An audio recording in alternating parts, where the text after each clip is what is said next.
Change of scenery. I'm in the city now. Going to the grocery store, which I don't exactly know where it is, so this will be fun. Picture 20 nuns, all from project-based learning schools, mostly in Spain. Talking about project-based learning in Spanish with them. That was my day. They have a pretty good relationship with the school in Australia that I've been going to. In Barcelona especially, project-based learning has really taken off. Almost at every single school, from about age 5 all the way through high school. Can you imagine the communication skills and critical thinking skills of those students in Barcelona? Seeing these nuns from schools all across Spain, but also a project-based learning school in Cameroon, I realized two things. First, how valuable it is to have a global network of project-based learning teachers in this case, but a global network of people who are working towards similar goals in similar ways, but are different enough or have different enough contexts that you can really learn from each other. To be able to talk to educators from literally across the world, right? California, Wisconsin, Colorado, Australia, New Zealand, Cameroon, Spain, right?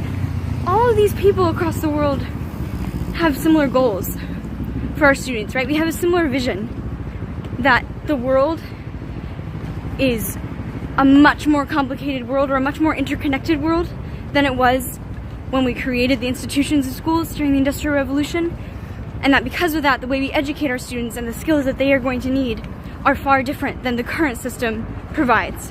One fantastic way to get students motivated and to get students in charge of their own learning and to get students thinking about the real world and creative solutions to the problems that we face today, one way to do that is project-based learning. It's really cool to see how that same ideology differs in different cultural contexts, and the different ideas people come up with is just astounding. Still on the first thing that I learned today, but maybe like a subsection of it. It was fascinating to be in a project-based learning workshop with expert teachers in project-based learning. The types of questions that they asked were really nuanced and detailed. And what's even cooler is my questions were right up there too. You know, after a week at this school, I feel like I really get the new tech model of project-based learning, and I really understand a lot of the complexities that come with it. I mean, it's been more than 1 week of work, of course, but it's been really rewarding to see my progress, and in Spanish, no less.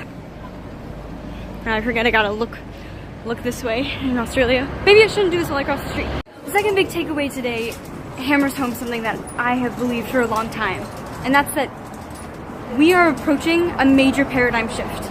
No longer is project-based learning, or even student-centered practices in general, no longer are the people who believe in this on the fringes. No, this ideology, this new way of seeing education for a 21st century generation, there are 200 schools in the United States just in the new tech network model of project-based learning alone.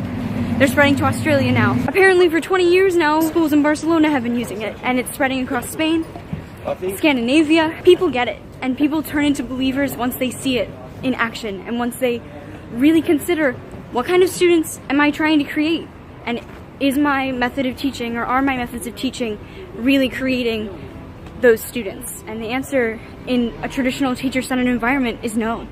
Change is coming, and it's coming, and it's coming, and it's coming more and more. Soon I'm not going to have to specify student-centered classes when I talk about school.